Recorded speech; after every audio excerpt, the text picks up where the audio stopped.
Now, we don't know, we don't think there'll be loads of money to spend. We're led to believe that they're going to be active in the window, which to me means they'll try and get people out as well as getting people in. But I've just got a feeling this window is going to belong to Danny Rohl, in terms of it's going to be players that he identifies, maybe even he knows, maybe even he trusts or has worked with before. He was very specific today in saying they need players who understand what playing for Rangers is all about and can handle that pressure, that scrutiny, that intensity. I think he's going to be really, really specific in terms of the guys that come in, and they're going to need, I think he'll be bringing them in to immediately get into the first team and immediately make an impact. Can I just ask, Scott, I mean, do you think it's a risk in trusting this process in the hands of one man? I mean, we saw that with Michael Beale.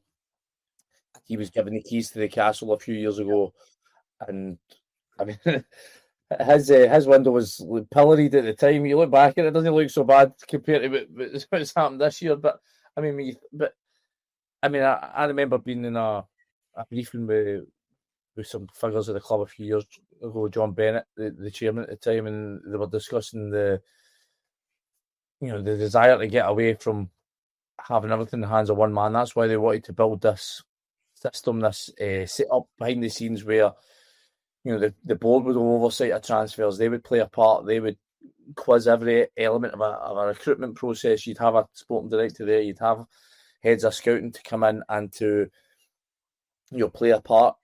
Does it concern you at all the prospect of just going, right, Danny Rohl, you just go and pick 5 guys?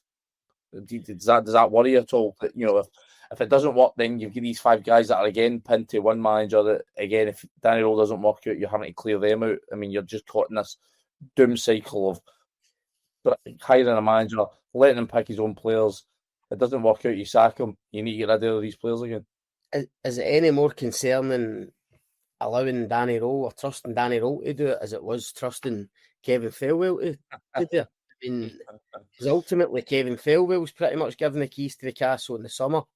His recruitment, a lot of those players were his recommendations to Russell Martin, his guys. You look at Shamiti being the obvious one. Clearly a Kevin Thelwell signing. I think for that. Listen, I get the big picture. I get that modern clubs and the way football is now, it's sporting directors, head of recruitment, so there's that recruitment team behind the scenes, and the theory behind it is the manager is left to coach and work with the players. And look, I understand managers these days can't be going to games every week and scouting players and doing everything on his own.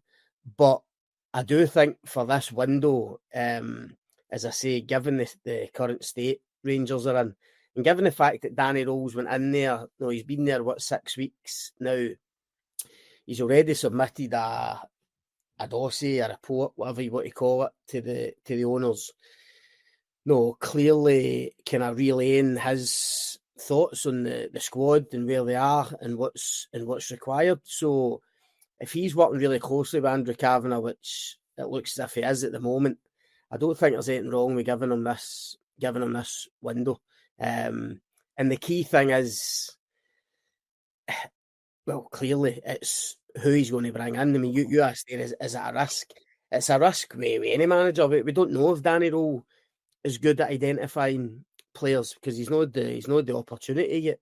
What we do know is the group of players that he's working with at the moment are nowhere near good enough. I mean, your question today about how many players he needs, I mean, that might become an internet meme in the next couple of days because his response, I think it's already online. I mean, the look on his face, and look, we're maybe kind of jesting slightly, but I mean, the look on his face said he's thinking, I need loads of guys to come in because I had that Donald Trump sort of meme going in my head, billions and billions. I mean, that's what he needs, frankly. He knows. I've said before on here, I think he'll be privately. In fact, I'm pretty sure that he's privately kind of surprised and even shocked at the kind of level of player that's in there at the moment, the level of player he's got to work with. Injuries haven't helped.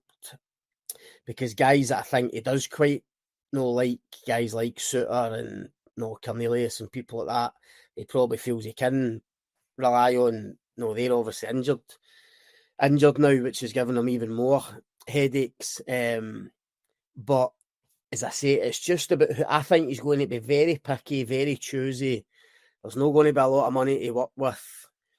They're going to need to try and wheel and deal, maybe get one or two of these guys who haven't cut it, try and get them back out the door. There's a question whether they can go and try and end a couple of these loan deals, like Max Aarons, like Giga, if he doesn't think they're good enough, if they can work something, if they've no future, or he doesn't see them being party at the second half of the season, Rangers are as well trying to get these loans ended. So it's how much of that he can do, how much can a resource he can give himself to go and add players.